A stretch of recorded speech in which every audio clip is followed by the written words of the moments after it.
murid-muridku telah percaya. Mereka menerimanya dengan benar. Mereka menyadari, mereka percaya bahwa engkaulah yang telah mengutus aku.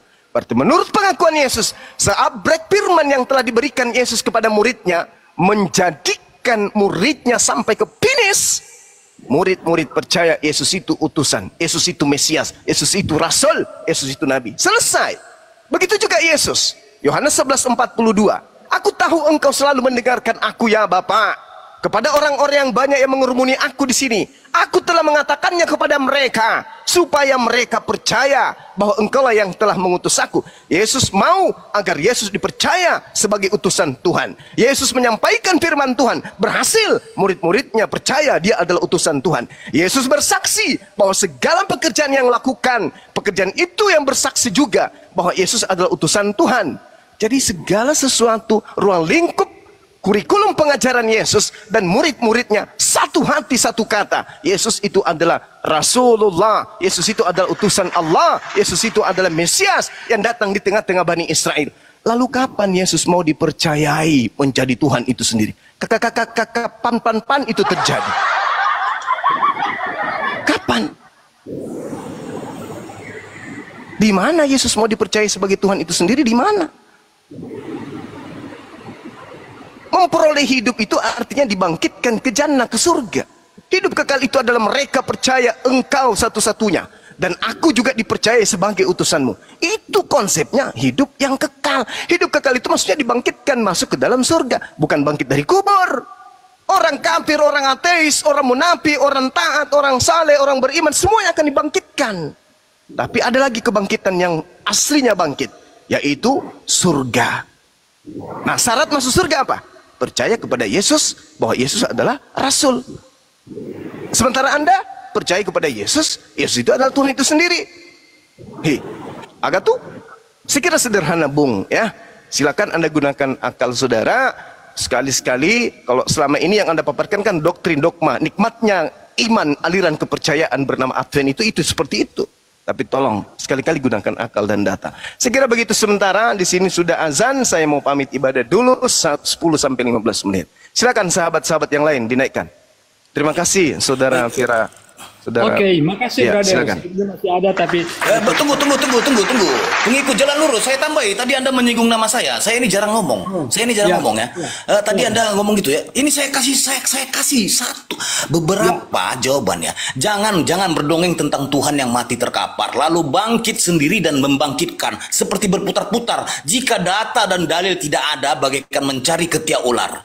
Dari nenek moyangku pintar pakai legging sampai nenek moyangku menjadi pro player Mobile Legend, tidak pernah ada kutemukan konsep tuntung yang keren dan hak paten. Ingat itu, sampai personel Slipknot menjadi boyband opa-opa Korea, tidak akan pernah ada kata-kata konsep 3 menjadi 1 jiwa atau 1 menjadi 3 bagaikan Naruto membelah raga. Segala firman sudah dibacakan Zuma, tapi Anda masih memutarbalikkannya. Satu pertanyaan yang ditanyakan, tapi Anda mengutarakan 11 jawaban. Tapi semua yang Anda ceritakan itu cita-cita dan angan-angan. Sekian, stay tune. Oke, saya jawab ya.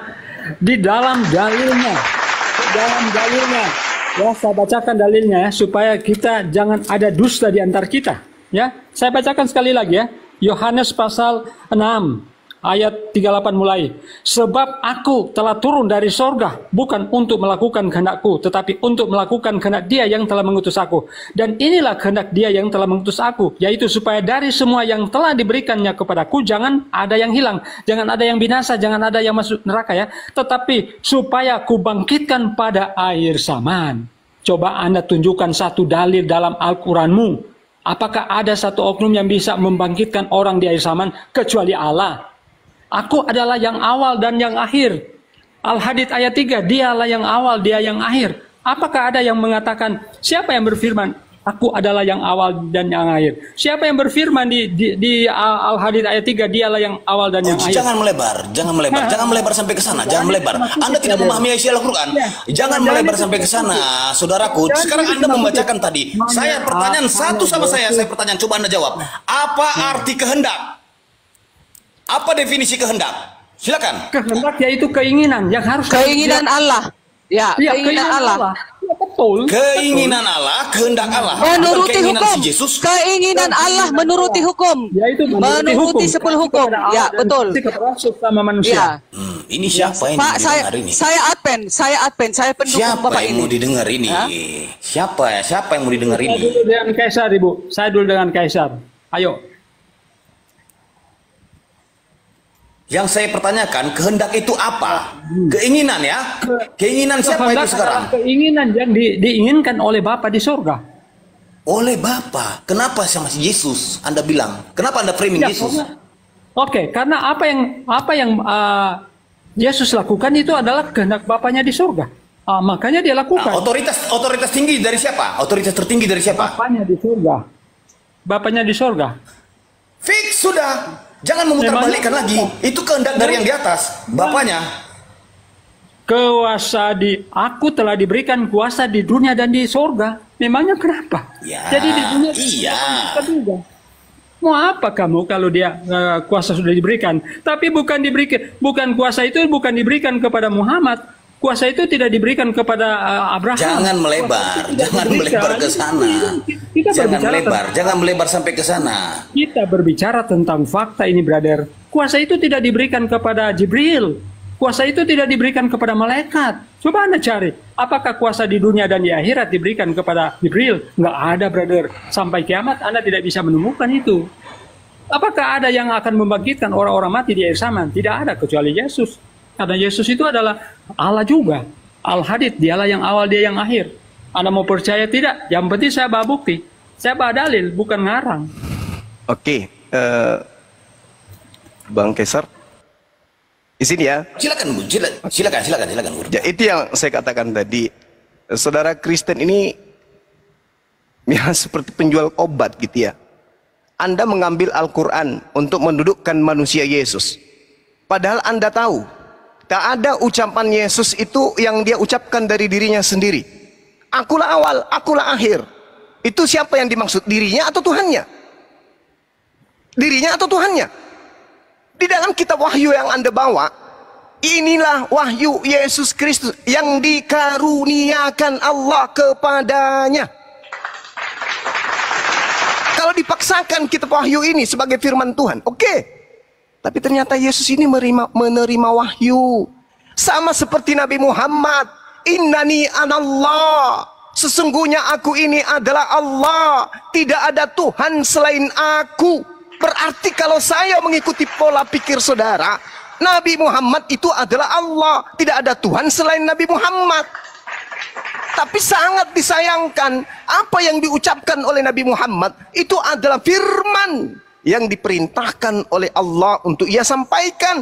Sama seperti Yesus, apa yang Yesus ucapkan keluar dari mulutnya itu adalah wahyu yang dikaruniakan Allah kepadanya, bukan dari dirinya sendiri. Yohanes 12 nomor 49.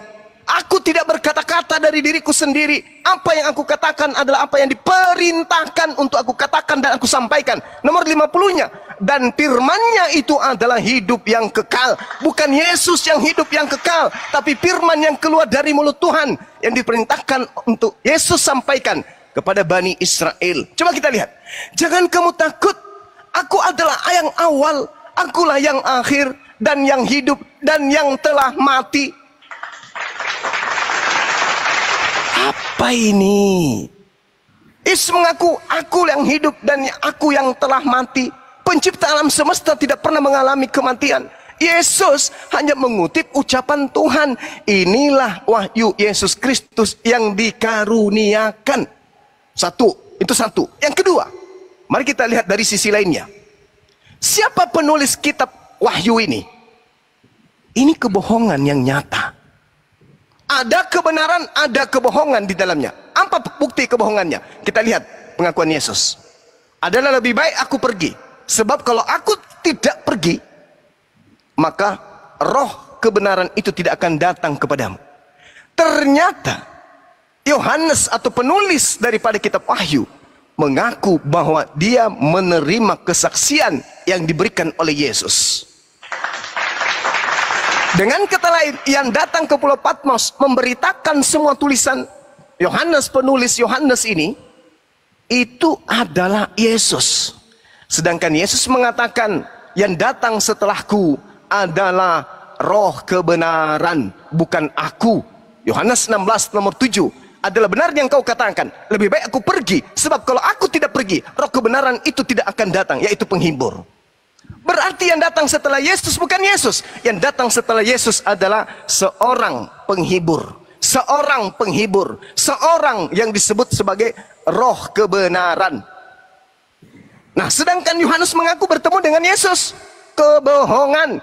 Yesus berpesan di dalam Matius 24 nomor 15, sang pembinasa keji itu membolak-balikkan kemudian kebenaran dan membungkam hukum untuk mengajarkan sesuatu yang tidak diajarkan oleh Tuhan. Coba Anda lihat, kata Yesus, camkanlah. Dia ucapkan sampai 2 kali loh, camkanlah. Sudah aku katakan terlebih dahulu kepadamu, apabila ada orang yang mengaku bertemu dengan aku di padang gurun, bertemu dengan aku kemudian di dalam bilik, jangan kau percaya. Berarti Yesus mengajarkan jangan percaya kepada orang yang menulis di Pulau Patmos dengan mengaku bertemu dengan aku.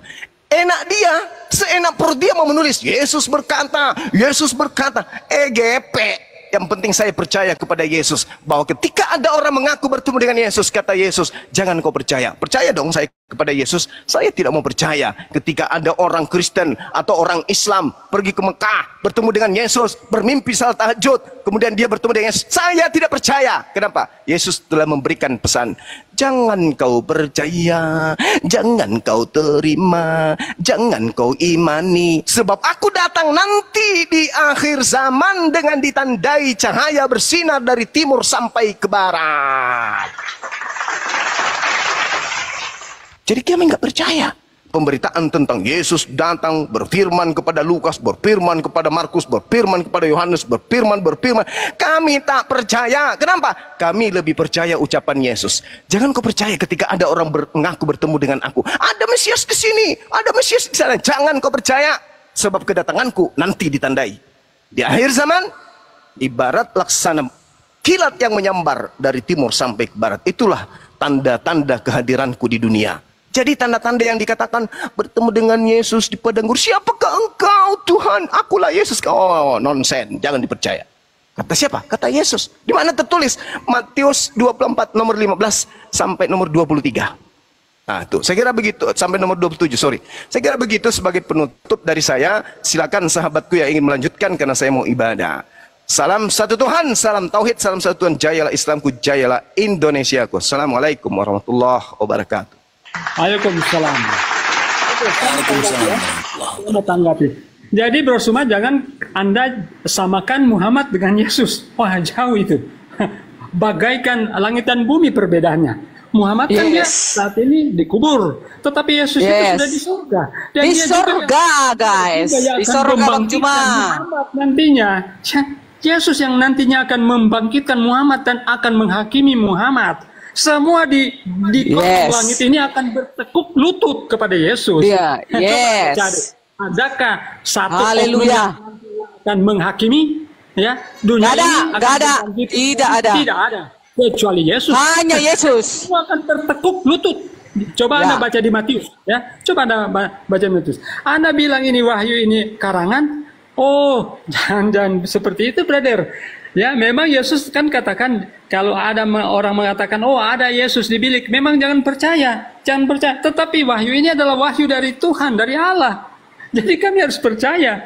Kami bukan tidak ada dasar. Kami bukan tidak ada standar. Ya, ini standarnya Bible. Ya, itu adalah firman yang tentunya akan menuntun kita kepada apa? Kebenaran yang sejati. Ya, kebenaran yang sejati hanya Yesus Kristus. Karena Yesus Kristus yang akan membangkitkan. Adakah satu oknum yang akan membangkitkan orang mati di akhir zaman? Tidak ada. Kalau Bang Suma bilang, semua orang itu akan dibangkitkan, tapi siapa yang membangkitkan? Pertanyaannya, siapa yang akan membangkitkan? Itu kan pertanyaannya. Poinnya di situ. Siapa yang akan membangkitkan? Yang membangkitkan adalah Allah. Di dalam Al-Quran yang membangkitkan Allah. Dan di dalam Alkitab kami adalah Yesus. Karena Yesus itu adalah Allah. Aku adalah yang awal dan yang akhir. Al-Hadid ayat 3. Kalau saya mau tanya kepada jujur ya, pernahkah Allah SWT berfirman, aku adalah yang awal dan yang akhir? Pernahkah? Allah berfirman, aku adalah yang awal dan yang akhir? Kalau tidak, pertanyaan saya, siapa yang berfirman di Al-Hadid ayat 3? Dialah yang awal dan dialah yang akhir. Silakan dijawab, brother. Kaisar, boleh jawab. Siapa yang berfirman di Al-Hadid ayat 3? Dialah yang awal, dialah yang akhir. Sebentar ya, kita baca dengan baik ya. Jangan Anda potong-potong ya, jangan Anda potong-potong ataupun Anda giring opini Anda. Dibaca dengan baik-baik di situ. Silakan, Anda baca. Anda baca dengan baik. Oke. Apa yang tertulis di situ? Al-Hadid ayat 3 ya, saya baca. Di situ ada tanpa permulaan ya, ingat ya, tanpa permulaan. Jangan Anda potong-potong. Al-Hadid ayat Anda saja yang baca. 57 ayat 3 itu ya, 57. Dialah yang awal, yang akhir, yang sahir, dan yang batin. Dan dia maha mengetahui segala sesuatu. Itu ayatnya. Lanjutkan. Dialah yang awal, yang akhir, yang sakir, dan yang batin. Dan dia maha mengetahui segala sesuatu. Ayo. Yang berfirman ini siapa? Pernahkah Allah SVT berfirman, aku adalah yang awal, yang akhir, yang sakir, dan yang batin? Pernah? Anda lanjutkan. Baca, itu ayatnya itu. Satu ayat.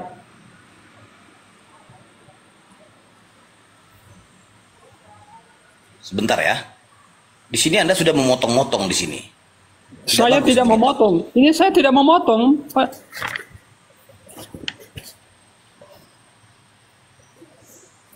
Saya tidak memotong ini. Apakah ada ayat selanjutnya? Saya lihat dulu. Ayat 3.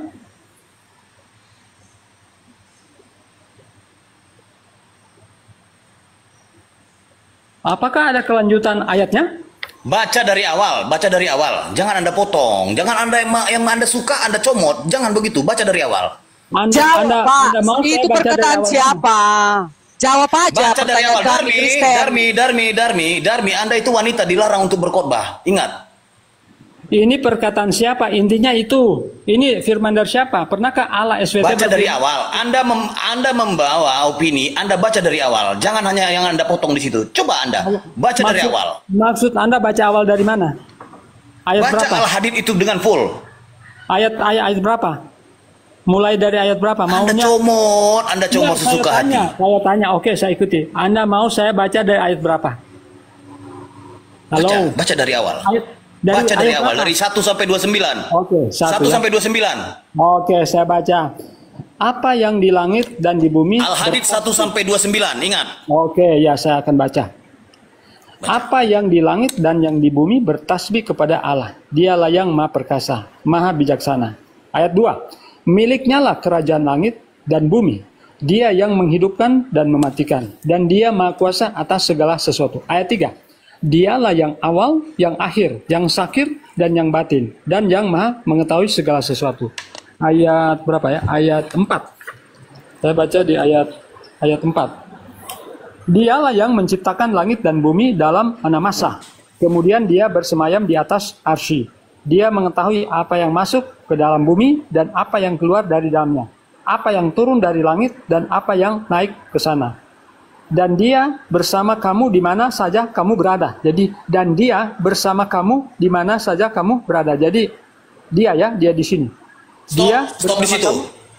Stop di situ. Stop di situ. Pertanyaan sama saya, Yesus tewas nggak? Oke, dia itu mati. Memangnya kenapa? Jadi jangan Anda samakan. Saya tanya lagi, Yesus tewas nggak? Dia mati sebagai manusia, betul. Memangnya sederhana kenapa? Pertanyaan saya, Yesus tewas nggak? Iya, dia mati sebagai manusia. Itu jawaban saya. Dia bersama-sama sampai sekarang atau enggak?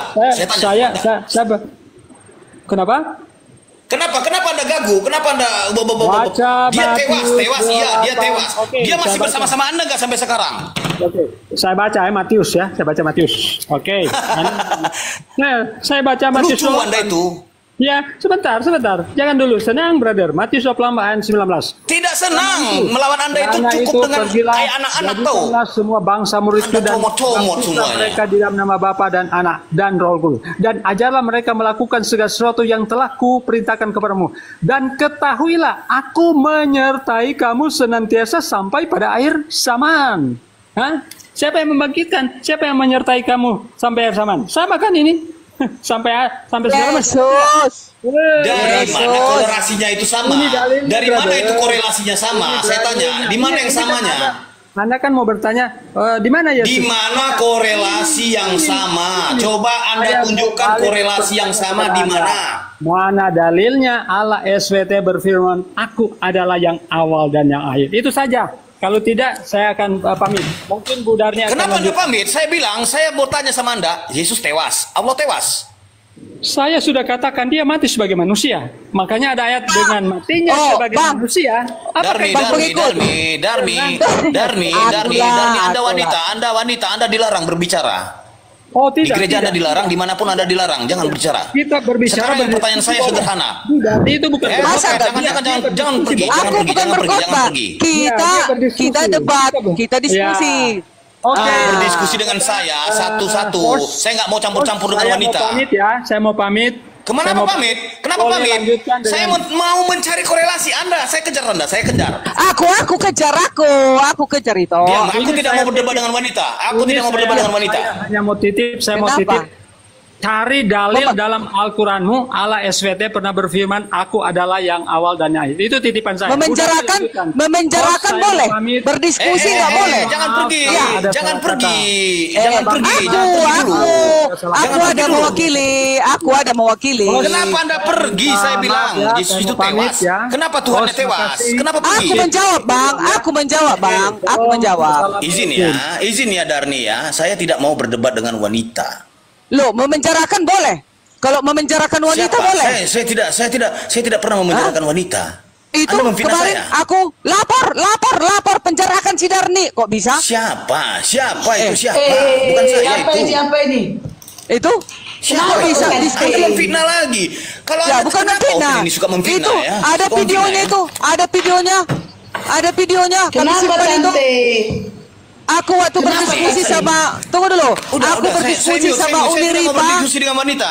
Saya tidak Oh, mau gak berdiskusi berani. dengan wanita. Masa Siap. takut sama ibu-ibu? Aduh, gimana sih? Saya menghormati wanita Mbak dan Tante saya Derni menghormati bukan si wanita Kaisar saya. ini. Si Kaisar ini bukan takut sama ibu-ibu, hanya saja dia memang ada orang menghargai, saking menghargainya dia tidak mau berdiskusi dengan perempuan. Ada seperti itu. Bukan dia Selamatkanlah takut. aku. Selamatkanlah aku Kaisar. Kalau kau sayang pada aku. Nggak. Ngapain Tante Derni mau diselamatkan dari mana? Emang Tante Derni lagi kebakaran? Tapi kalian kan mau menobatkan orang. Kalian bilang kan kalian itu sempurna. Siapa Saling yang kafir. menobatkan orang? Kami hanya mau meluruskan, ya, meluruskan.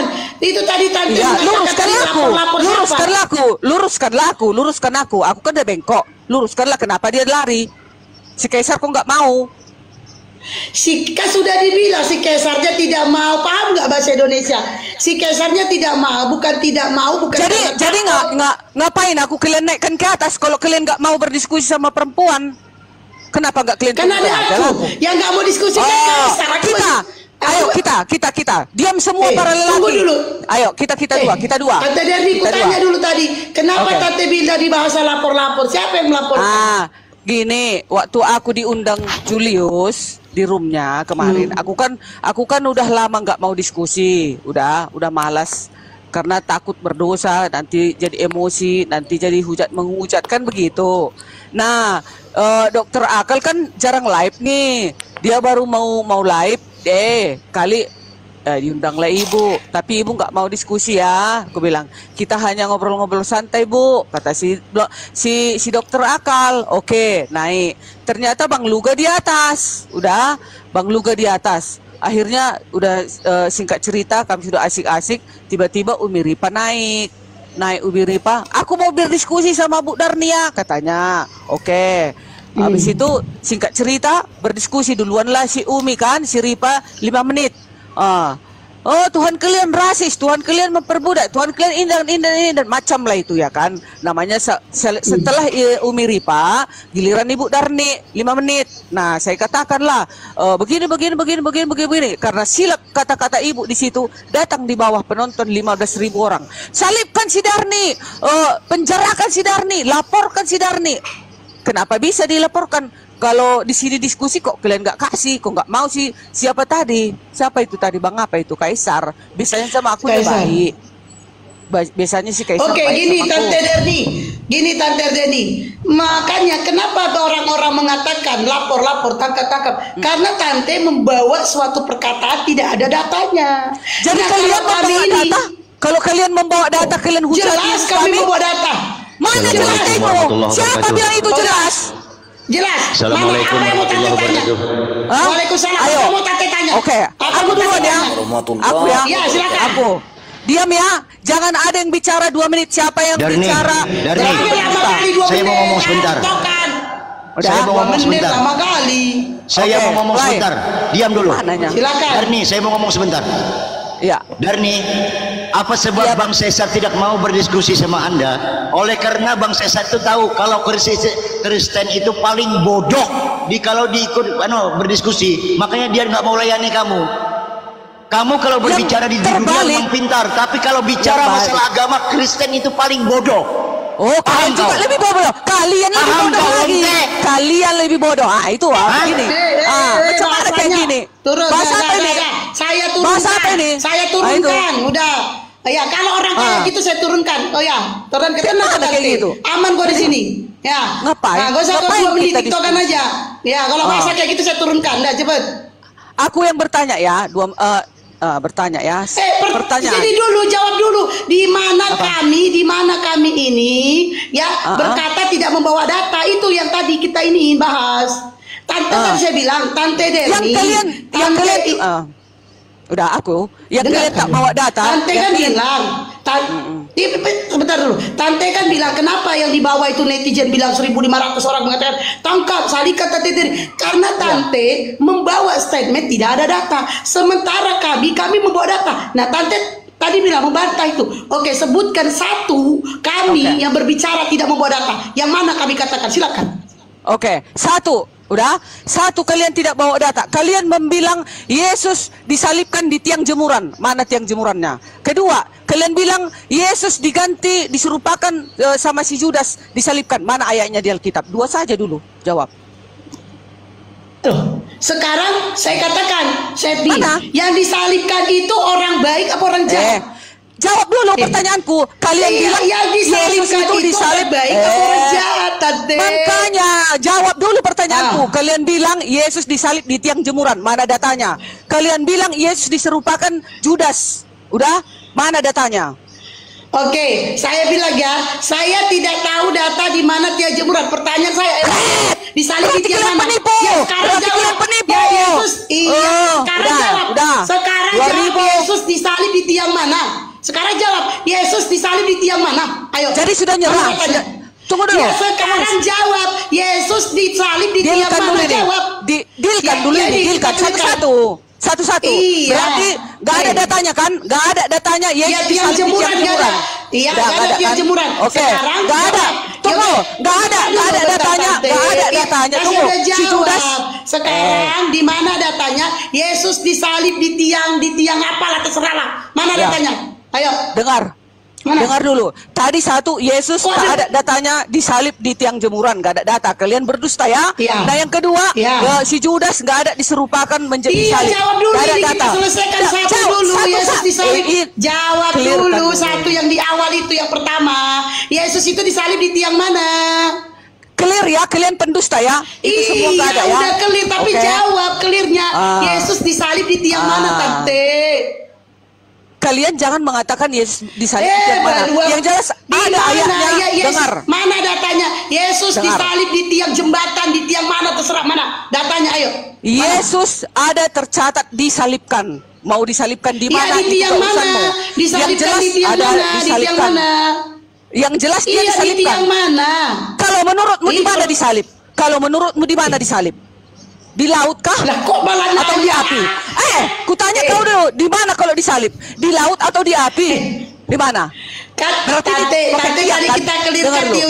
Berarti kalau tunggu saya dulu, bilang kau tiang ini nggak jemuran bisa. tante Ya. marah. Nggak ada Kalau saya dalilnya. bilang Mana tiang jemuran, dalilnya? Tante marah. Mana Makanya dalilnya? tahu tiang mana? dalilnya? Nggak ada. Yang penting ada di dalam Alkitab Ya, ditulis. Oke, dalilnya Tunggu. tiang jemuran nggak ada. Sekarang jawab di tiang mana Yesus disalib tante? Lain kali jangan lagi kalian mengatakan Yesus disalib di tiang jawab jemuran. dulu di tiang Berarti mana? kalian pendusta, penipu. Ya ampun. Nah, itu. Di tiang Tangkap mana? berarti. Di tiang mana? Jawab dulu. Yesus Tangkap. disalibkan di tiang Tangkap. mana? Berarti di tiang jemuran betul dong? Tiang jemuran Mana ada? kan? Mana datanya? Ya udah, Mana datanya? mana datanya? Ya udah, Apa? mana datanya Yesus disalibkan di tiang mana? Cepat. Ada Jawab. ayat Tiang Yesus. istrinya. Ibu-ibu arisannya kita ini dulu ya, kita pending ini ada Bang Juma. Ya gitu.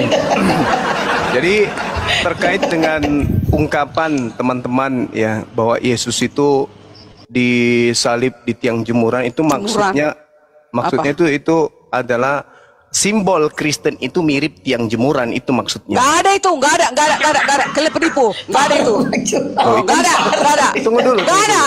Tunggu dulu. Bu. Makanya, Yesus tunggu itu dulu, Bang Juma. Oh, Bang Juma, kami Di kan dalam- mencintai Yesus, Bang Juma. di dalam Jadi kalian jangan dong sabar perolok-olok dulu. Yesus kami. Ya kami nggak mengolok, kalian yang mengolok Ya. Yesus. Mana ada kami olok Yesus? Loh. Nanti kita bahas itu. Siapa yang mengolok dan menghina Yesus, Islam atau Kristen. Jadi kita luruskan dulu nih. Kata salib Apanya itu, pembahasan kita ini? Apanya pembahasan kata salib kita? itu tidak ada di Kristen. Hanya Kristen Indonesia yang menggunakan kata salib. Itu dulu. Di Kristen itu yang ada cross. Sedangkan cross ini atau stauros ini itu tidak berbentuk salib. Kalau strauss atau cross itu berbentuk jemuran. Itu dulu yang Anda pahami. Kalau dikatakan salib itu adalah tiang yang berdiri tegak tanpa ada penambahan kiri dan kanan. Nah, sedangkan simbol Kristen ketika berbicara mengenai tempat Yesus digantung, itu ada penambahan kiri kanan. Sehingga nampak seperti jemuran, bahkan nampak seperti tiang listrik. Nah, sekarang mana buktikan? Original teks kitab saudara menggunakan kata salib ada enggak? Kan tidak ada. Nah, lalu dari mana orang Kristen mengambil salib ini seperti bentuk tanda tambah itu? Itu dari mana? Kalau itu yang Anda gunakan, Yesus tidak boleh disebut disalib. Berarti Yesus disebut digantung. Itu betul. Karena kalau disalib itu artinya dia hanya menggunakan satu pohon naik berdiri tegak, lalu kemudian orangnya digantung di atas, bukan di leher, bukan di tangan, tapi di bawah pusat. Makanya salib. Salib itu bahasa Arab. Kata salab atau istilah itu jelas itu. Artinya ketika berbicara mengenai kata salib ini, itu berbicara mengenai tulang punggung. Berarti orang yang dihukum dengan diikat di atas satu pohon, ikat bagian punggung, sulbih, salib. Itu kata salib itu dari bahasa Al-Quran. Nah, sedangkan simbol Kristen bentuk cross. Mirip tiang jemuran, mirip tiang listrik. Bukan berarti Yesus di tiang listrik atau di tiang jemuran. Itu justru Anda yang harus mempertanggungjawabkan. Karena kalau berbicara mengenai salib, itu hanya berbicara mengenai tiang. Nah, sekarang mari kita lihat original teksnya. Di mana ada kata salib dalam original teks? Pasti mengarahkan kepada pohon, atau berbicara kayu, atau berbicara tiang. Tidak pernah berbicara mengenai kayu yang berbentuk cross, berbentuk silang seperti itu. Nggak ada itu. Anda lah yang mengolok-olok Yesus dengan menggantungnya seperti orang yang ada di tiang jemuran. Padahal Yesus itu tidak begitu. Kalau berdasarkan Al-Quran, salib berarti dia hanya berdiri satu pohon aja, satu tiang aja. Dan ternyata Al-Quran lebih benar daripada simbol Kristen. Di mana ada kata salib di dalam kitab saudara? Coba kita tunjuk. Aku? Oke. Iya, Udah ya, silakan. Bang Juma. Iya. Kita sekarang Bang Juma tinggal di Indonesia. Ya, Oke? itu alasan dibuat-buat tunggu. itu pasti. Jangan Ah. potong-potong. Udah. Kita Silakan. sekarang tinggal di Indonesia. Jadi Alkitab bahasa Aramik atau bahasa Yunani atau bahasa Grikanya sudah ditranslatekan ke bahasa Indonesia. Karena Bang Juma kita tinggal di Indonesia, berarti kita membahas tentang Alkitab yang berbahasa Indonesia. Bang Juma juga kalau bahasa Arab kurasa nggak tahu, ya kan? Paling sepotong-potong. Jadi nggak usah kita lari ke ranah bahasa Arab. Kita tetap di dalam bahasa Indonesia. Di mana ayatnya bahwasanya kata salib itu ada di dalam Alkitab? Ada, banyak. Penyalipan, ini punya ayatnya ada. Kalau aku bicara nggak congor, aku bicara sesuai dalil. Matius 26 ayat 47. Yesus ditangkap. Ayat 47 ya. Waktu Yesus masih berbicara, datanglah Judas, salah orang dari ke-12 murid itu, dan bersama-sama dia serombongan besar orang yang membawa pedang dan pentungan, disuruh oleh imam-imam kepala dan tua-tua bangsa Yahudi. Waktu mau menangkap Yesus ya kan Bang Juma, kan datang mereka membawa pentungan, ya kan. Ayat 48. Orang yang menyerahkan dia telah memberi tahukan tanda ini kepada mereka, orang yang akan kucium itulah dia, tangkaplah dia, kata si Judas tadi, si pengkhianat tadi. Udah, ayat 49 mendapatkan Yesus dan berkata, salam Rabi, lalu mencium dia. Nah, ayat 50. Tetapi Yesus berkata kepadanya, hai teman, untuk itukah engkau datang? Maka majulah mereka memegang Yesus dan menangkapnya. Ayat 51. Tetapi seorang di antara mereka yang menyertai Yesus mengulurkan tangannya, menghunus pedangnya dan menetapkannya kepada hamba imam besar sehingga putuslah telinganya. Ayat 52. Maka kata Yesus kepadanya, masukkan pedang itu, kembalikan ke dalam sarungnya, sebab barang siapa menggunakan pedang akan binasa oleh pedang, kata Yesus. Lalu Bang Juma ayat 53, atau kau sangka bahwa aku tidak dapat berseru kepada Bapakku supaya ia segera mengirim lebih dari 12 pasukan malaikat membantu aku? Bisa seharusnya kan Bang Juma, bisa seharusnya katanya semua pasukan-pasukan Yahudi itu hancur semuanya Bang Juma. Kenapa tidak dilakukan Yesus Bang Juma?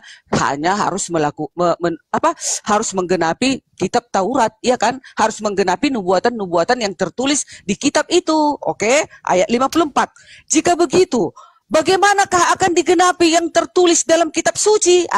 Itu kata Yesus Bang Juma. Nah, jika begitu, bagaimanakah akan digenapi yang tertulis dalam kitab suci yang mengatakan bahwa harus terjadi demikian?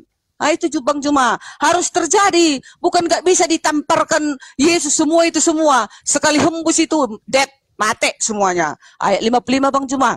Pada saat itu Yesus berkata kepada orang banyak, sangkamu aku ini penyamun? Maka kamu datang lengkap dengan pedang dan pentungan untuk menangkap aku. Padahal tiap-tiap hari aku duduk mengajar di bait Allah dan kamu tidak menangkap aku. Kenapa kalian datang ke sini beramai-ramai? Kan katanya. Nah, di ayat 56 Bang Juma, di sini nanti ada kata salib ya Bang Juma. Kita kan sekarang mencari kata salib. Ayat 56. Akan tetapi semua itu terjadi supaya genaplah yang ada tertulis dalam kitab nabi-nabi, lalu semua murid itu meninggalkan dia dan melarikan diri. Maksudnya melarikan diri bukannya tidak mereka sudah memberikan semua kekuasaan kepada Yesus karena udah dibilang semua ini harus tergenapi sayangku, udah gitu sama murid-muridnya. Bisanya mereka ini kuhancurkan barang 1 menit, tetapi tidak, ini harus digenapi kata Yesus Bang Juma. Matius 26 ayat 57 Bang Juma. Yesus dihadapkan ke mahkamah Bang Juma. Baru di Matius 26 ayat 62, lalu imam besar itu berdiri dan berkata kepadanya, tidakkah engkau memberi jawab atas tuduhan-tuduhan saksi-saksi ini terhadap engkau? Kan diam Bang Juma Yesus. Kenapa? Harus tergenapi katanya Bang Juma. Ayat 63. Tetapi Yesus tetap diam. Lalu kata imam besar itu kepadanya, demi Allah yang hidup, katakanlah kepada kami, apakah engkau Mesias? Katanya, anak Allah atau tidak? Katanya. Lalu ayat 64 Bang Juma. Jawab Yesus, engkau telah mengatakannya. Akan tetapi aku berkata kepadamu, mulai sekarang kamu akan melihat Anak Manusia duduk di sebelah kanan yang Maha Kuasa dan datang di atas awan-awan di langit. Itu nanti yang datang mau membangkitkan itu Bang Juma, yang sesuai dengan kalian bahas tadi sama kawanku Advent tadi. 65 Bang Juma. Maka imam besar itu mengoyakkan pakaiannya dan berkata, ia menghujat Allah. Untuk apa kita perlu lagi saksi lagi? Sekarang telah kamu dengar hujatannya, katanya. Ayat 66. Bagaimana pendapat kamu? Mereka menjawab berkata, ia harus dihukum mati, katanya, ya kan? Baru ayat 67. Lalu mereka meludahi muka Yesus dan meninjunya. Orang-orang lain memukul dia. Ayat 68, Bang Juma. Dan berkata, cobalah katakan kepada kami, hai Mesias, siapakah yang memukul engkau? Matius 26 ayat 69. Sekarang tentang penyalipannya ada di mana? Betul dikatakan. Di sini Bang Juma. Matius 27 ayat 1. Yesus diserahkan kepada Pilatus. Tadi kan sudah terjadi ditangkap Yesus, dipukul, diapa dan segala macam, ya kan? Sekarang ayat 27, Matius 27 ayat 11. Yesus dihadapkan ke Pilatus. Ayat 27-nya, ayat 27, Yesus diolok-olok. Matius 27 ayat 32, Yesus disalibkan. Ada Bang Juma ya? Ada ayatnya Bang Juma. Matius 27 ayat 32, Yesus disalibkan. Matius 27 ayat 31, sesudah mengolok-olok dia, mereka menanggalkan jubah itu daripadanya dan mengenakan pula pakaiannya kepadanya. Kemudian mereka membawa dia keluar untuk disalibkan. Ada lagi disalibkan Bang Juma. Matius 27 ayat 32. Ketika mereka berjalan keluar kota, mereka berjumpa dengan seorang dari Kirene yang bernama Simon. Orang itu mereka paksa untuk memikul salib Yesus. Nah, si yang dari Kirene itu disuruh memikul salib Yesus itu, Bang Juma. Matius 27 ayat 35. Sesudah menyalibkan dia, mereka membagi-bagikan pakaiannya dengan membuang undi. Nah, itu ada tertulis di dalam Mazmur atau Yesaya, Bang Juma. Perjanjian lama sebelum kedatangan Yesus ribuan tahun yang silam sudah dinubuatkan. Maka dibilang Yesus tadi harus genaplah nubuatan itu, katanya Bang Juma. Terus Bang Juma ayat 38. Bersama dengan dia disalibkan dua orang penyamun, seorang di sebelah kanan dan seorang di sebelah kirinya. Ayat 40 Bang Juma. Sabar yang Bang Juma, udah mau siap ya. Ayat 40. Mereka berkata, hai engkau yang mau merubuhkan bait suci dan mau membangunnya kembali dalam 3 hari. Selamatkanlah dirimu jikalau engkau anak Allah. Turunlah dari salib itu, katanya Bang Juma. Baru ayat 42. Orang lain diselamatkan, tetapi dirinya sendiri tidak dapat diselamatkan. Ia Raja Israel. Baiklah turun dari salib itu, katanya lagi. Ada lagi salib Bang Juma. Dan kami akan percaya kepadanya. Sabar sayang, sabar. Tinggal 2 ayat lagi. Tadi katanya cuma 2 menit. Ayat 44. Nanti Bang Juma kan lewat nanti. Bahkan penyamun-penyamun yang disalibkan bersama-sama dengan Yesus mencelanya demikian juga. Ayat terakhir ya. Matius 28 ayat 5. Akan tetapi malaikat itu berkata kepada perempuan-perempuan itu, janganlah kamu takut, sebab aku tahu kamu mencari Yesus yang disalibkan itu. Nah, satu lagi Bang Juma, satu lagi. Itu tadi kan malaikat berkata kan Bang Juma kepada sekarang satu lagi teman yang betul. Ini terakhir. Sekarang masuk kita ke Al-Quran. Betul terakhir. Quran surat, iya betul. Quran surat An-Nisa ayat 4. Quran surat An-Nisa 4 ayat 136. Wahai orang-orang yang percaya, tetaplah percaya kepada Allah dan rasul-rasulnya dan kitab yang Allah turunkan sebelumnya. Barang siapa yang kafir kepada Allah, mulai malaikat-malaikatnya, kitab-kitabnya, rasul-rasulnya, dan hari kemudian, maka sesungguhnya orang itu telah sejauh-jauhnya. Berarti kalian harus percaya dong malaikat. Ya, ada udah, kata terakhir udah. Selesai. Silakan Bang Juma, udah terakhir kan? Udah terakhir. Silakan Bang Jadi, Bijin Bang. Bu Darni, ini ceritanya Bu Darni apa sudah ada film kartun di Netflix? Alkitab loh, itu tertulis di Alkitab loh. Ya, saya masuk dulu. Iya, silakan Bang, silakan. Ini kita sedang berbicara mengenai apa yang Ibu keberatankan tadi terkait dengan jemuran. Kok larinya kemana-mana? Kalau data-data itu sudah di telapak kakiku, nggak usah Anda ragukan kalau itu. Data yang Anda sajikan itu udah itu lagi Bang Juma kan di telapak kaki Bang Juma. Sabar dulu. Itu sudah bukan di kepala lagi, udah kuhafal mati itu data-data itu. Sekarang kita berbicara mengenai tiang jemuran. Ini kan yang masalah tadi, yang Anda ributkan kan itu. Nah, contoh aja, sederhana aja. Kita ambil dari Galatia 3 nomor 13. Apa sih kayu salib yang diambil di sana, yang disebut dalam original teksnya di situ? Di situ kata xulon. Xulon ini artinya apa? Pohon atau kayu. Berarti ketika diawali dengan kata gantung atau kata kremenumi, digantung, di mana digantung? Di pohon. Lalu salibnya mana? Gak ada. Yesus itu digantung di pohon. Digantungnya kayak mana? Ada silangnya gitu? Nggak ada. Itu hanya penambahan-penambahan yang keluar dari data yang ada dalam kitab saudara sendiri. Yang dimaksud salib baru berkesesuaian dengan Al-Quran. Yang dimaksud dengan digantung di pohon itu berkesesuaian dengan Al-Quran. Tapi yang tidak berkesesuaian itu adalah bentuk kayu yang seperti jemuran itu. Yesus tidak digantung dengan model kayak begitu. Yesus itu digantung pada kayu yang berdiri kokoh tunggal, tidak ada kiri kanannya. Itu buatan ente sendiri, buatan gereja. Jadi jangan salahkan ketika Yesus dikatakan dijemur, disalib, digantung di yang jemuran. Jangan salahkan orang, karena kalian salah sendiri menyikapi dalil yang ada di Bible itu. Bible mengatakan pohon, bukan tiang yang berbentuk cross. Itu yang perlu ibu pahami. Coba anda baca original teksnya sekali-sekali. Ya, itu yang pertama. Kemudian yang kedua, terkait yang Yesus katakan dari tadi, jauh Anda menghayal kemana-mana.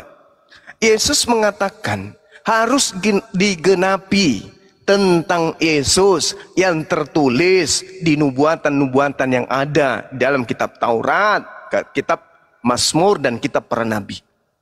Nah, sekarang permasalahannya adalah ketika Yesus mengatakan, aku mampu kemudian minta kepada Tuhan untuk merobohkan, menghancurkan mereka dengan mengirim malaikat. Emang mampu Yesus itu? Mampu. Apapun yang dia minta kepada Allah, Allah akan kabulkan. Karena dia adalah wakil dari Tuhan itu di atas muka bumi untuk Bani Israel. Nah sekarang permasalahannya, kenapa Yesus tidak lakukan itu? Yesus tidak lakukan itu karena nubuat harus berlaku. Kehendak Bapa harus berlaku. Apa itu? Allah akan menjadikan orang fasik sebagai ganti orang yang munafik, orang yang benar. Orang yang fasik dijadikan sebagai pengganti orang yang jujur. Berarti harus ada orang yang akan menggantikan dia di atas tiang salib. Sederhana kok itu. Makanya ketika Petrus itu mengatakan, kenapa kamu kan mampu untuk lolos dari jerat mereka? Apa kata Yesus? Enyahlah iblis, karena kamu hanya mengerti apa yang ada dalam pikiran manusia. Kamu tidak mengerti apa yang ada dalam pikiran Tuhan. Pikiran Tuhannya apa? Tuhan akan menyelamatkan hambanya yang dikasihi. Tuhan akan menyelamatkan hambanya yang benar. Siapa dia? Yesus. Jadi Yesus memang harus terancam. Yesus memang harus teraniaya. Yesus memang ini harus kemudian diambil sebagai orang yang harus mereka hukum. Lalu diselamatkan. Lalu ada yang menggantikan. Itu yang menjadi kehendak Tuhan. Contoh, Amsal 21 nomor 18. Amsal 11 nomor 6, nomor 7, nomor 8. Mazmur 37 nomor 28. Nomor 38, nomor 40, nomor 33 dan seterusnya. Memang harus terjadi, di mana ada oknum yang akan digiring untuk digantung, tetapi kemudian Allah menggantikan orang itu dan diselamatkan. Itu Bible. Makanya Yesus mengatakan anak manusia memang harus pergi. Coba Anda baca Lukas 24 nomor 44. Apa yang diterangkan di sana? Memang anak manusia harus pergi sesuai dengan apa yang tertulis tentang dirinya di dalam kitab Taurat. Nah, kalau saya nuntut ke ibu, mana yang tertulis di Taurat tentang Yesus harus mati? Ada? Nggak ada. Inilah perkataanku yang telah kukatakan kepadamu ketika aku masih bersama-sama dengan kamu, yakni bahwa harus digenapi semua yang tertulis tentang aku dalam kitab Taurat Musa. Ayo, ini dulu kita pretelin ini dulu. Tidak ada Yesus mengatakan harus terjadi, harus digenapi tentang diriku apa yang tertulis di kitab surat-surat Paulus. Itu tak ada. Di surat Markus tak ada, di surat Yohanes tak ada, di surat Lukas tak ada. Yesus mengatakan harus digenapi semua tentang aku apa yang tertulis dalam kitab Taurat Nabi Musa.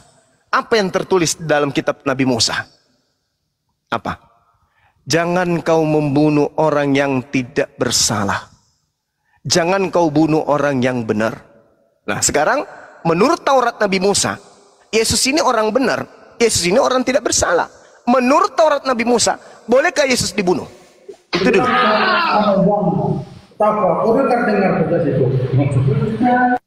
Sekarang mana di dalam kitab Taurat Musa orang benar boleh dibunuh? Silakanlah tunjukkan ke kita. Ada enggak? Yesus mengatakan dirinya, akulah jalan, akulah kebenaran, akulah hidup. Oke, sekarang mana tunjukkan yang tertulis di dalam kitab Nabi Musa bahwa orang benar harus dibunuh? Bukankah Keluaran 23 justru sebaliknya? Coba kita lihat Keluaran 23. Apa yang dikatakan tentang dirinya? Karena Yesus berbicara mengenai Torah, berarti kita harus bercerita tentang apa yang tertulis dalam kitabnya Nabi Musa yang diimani oleh saudara-saudara Kristen hari ini. Haruslah kau jauhkan dirimu dari perkara dusta. Bukankah penyaliban Yesus itu dikelilingi oleh dusta? Orang-orang membuat mupakat, tipu muslihat dan kesaksian-kesaksian palsu. Matius 26 nomor 4, Matius 26 nomor 59. Bukankah ini harus dihindari? Orang yang tidak bersalah dan orang yang benar tidak boleh kau bunuh. Sebab aku Tuhan tidak akan membenarkan orang yang bersalah. Suap jangan kau terima. Sebab suap membuat buta mata orang yang melihat dan memutarbalikkan perkara orang-orang yang benar. Nah, ini nubuatan ini berlaku. Yesus yang tidak salah dianggap salah. Coba, harus kau jauhkan dirimu dari perkara dusta. Orang yang tidak bersalah dan orang yang benar tidak boleh kau bunuh. Sebab aku tidak akan membenarkan orang yang bersalah. Ini kaitannya dengan Yesus yang tidak bersalah yang dihukum. Sekarang pertanyaan saya, tolong tunjukkan di dalam kitab Taurat yang Anda pahami, Taurat yang Anda pahami, bahwasanya Tuhan memerintahkan membunuh orang yang tidak bersalah. Saya sudah menunjukkan kepada saudara, jangan kau membunuh orang yang tidak bersalah, jangan kau bunuh orang yang benar, sebab aku tidak akan membenarkan orang yang bersalah. Nah, coba Anda bantah data ini. Karena Yesus mengatakan, oh tidak mungkin, ini kehendak Bapakku yang akan berlaku. Kau mau berkongko-kongko dengan setan, berkongko dengan siapapun, mau membunuh saya, tidak akan berhasil. Tidak akan berhasil. Tuhan akan menyelamatkanku. Makanya di Ibrani 5 nomor 7, sebagai manusia Yesus telah mempersembahkan doa yang sungguh-sungguh kepada Tuhan yang mampu menyelamatkannya dari maut, dan atas ketaatannya, atas kesalehannya, doanya dikabulkan. Ayo. Nah, sekarang coba tunjukkan pernyataan Yesus. Sabar. Jangan Anda tidak percaya kepada Yesus. Inilah perkataanku yang kukatakan kepadamu ketika aku masih bersama-sama dengan kamu, yakni bahwa harus digenapi semua yang tertulis. Semua yang tertulis tentang aku di dalam kitab Taurat Musa. Satu aja dulu. Kitab Taurat Musa yang menubuatkan orang benar harus mati sebagai penebus dosa bagi orang-orang yang bersalah, itu tertulis di mana? Silakan. Ya, ini Bang Juma, di sini ada kucatati semua pertanyaan Bang Juma. Allah menggantikan. Oh, ya, selamat sore itu. Allah menggantikan Yesus disalib. Saya mau tanya. Saya mau tanya Bang Juma. Allah menggantikan Yesus yang disalib. Siapa yang digantikan itu Bang Juma? Mana dalilnya? Mana? Oke. Satu-satu dulu, satu-satu. Ya, saya jawab ya. Oh ya, oke. Bang Juma, ya. Tadi ku catat 1, 2, 3, 4, 5 pertanyaan. Satu dulu. Saya akan jawab. Pertanyaan pertama saya jawab. Amsal 21 nomor 18, orang fasik dipakai sebagai tebusan bagi orang yang benar. Siapa yang fasik antara Yudas dan Yesus? Jawab. Judas yang fasik. Oke. Dan pengkhianat sebagai pengkhianat sebagai ganti orang yang jujur. Siapa yang pengkhianat antara Yesus dan Yudas? Oh, udah pasti Judas dong. Nah, kalau begitu, kitab nabi-nabi yang Yesus maksudkan berlaku enggak ini kepada Yesus? Nah, itu makanya Bang Juma harus kuajari. Itu. Jawab dulu, enggak usah sombong. Tunggu dulu. Orang fasik dipakai sebagai tebusan bagi orang yang benar dan pengkhianat sebagai ganti orang yang jujur. Bang Juma yang ganteng, bukan begitu maksudnya Alkitab kami Bang Juma. Ya ini kitabnya orang Yahudi kok kitab Anda. Kami juga Bang Juma. Buktinya Enggak. Bang Juma nggak marah orang Yahudi kami pakai. Ini Nggak ada iya, dituntut. karena Anda menggunakan Septuaginta, nggak ada hubungannya. Enggak Amsal 21 nomor 18, orang fasik dipakai sebagai tebusan bagi orang yang benar dan pengkhianat sebagai ganti orang yang jujur. Ini Yesus mengatakan apa yang dinubuatkan tentang dirinya di kitab para nabi harus terjadi. Yesus Iya. adalah orang benar, Yudas Iya. adalah orang fasik. Yesus orang yang jujur, Yudas orang yang pengkhianat. Oke, ku jawab Bang Nah, Juma. terus, silakan. Nah, kenapa Yesus yang tersalib? Yesus itu sudah dinubuatkan para nabi dan Yesus. Tunggu dulu. Dan Allah juga mengatakan Bu Darni, inilah. Tunggu Bu Bang Juma. Darni, Tunggu pertanyaan sebentar. saya aja yang Inilah. satu itu Anda tidak jawab loh. Tunjukkan di Taurat Jawab. bahwa Yesus itu harus menjadi korban. Di mana di Tauratnya Nabi Musa, Yesus harus menjadi korban untuk orang yang bersalah, sedang dia adalah orang yang benar. Tadi kan sudah Di ketunjukkan dalam- Kemarin 23 iya. nomor 7 nomor 8. Orang yang tidak bersalah, orang yang benar, jangan kau bunuh. Nah itu nubuat untuk Yesus. Nah sekarang mana nubuatannya? Orang yang benar harus kau bunuh untuk orang yang bersalah. Mana silakan. Nah, nggak ada nubuatan orang benar dibunuh karena sesuai berarti dengan tidak bisa. hukum. Tunggu, bukan Bang Jumat, aku dulu dong.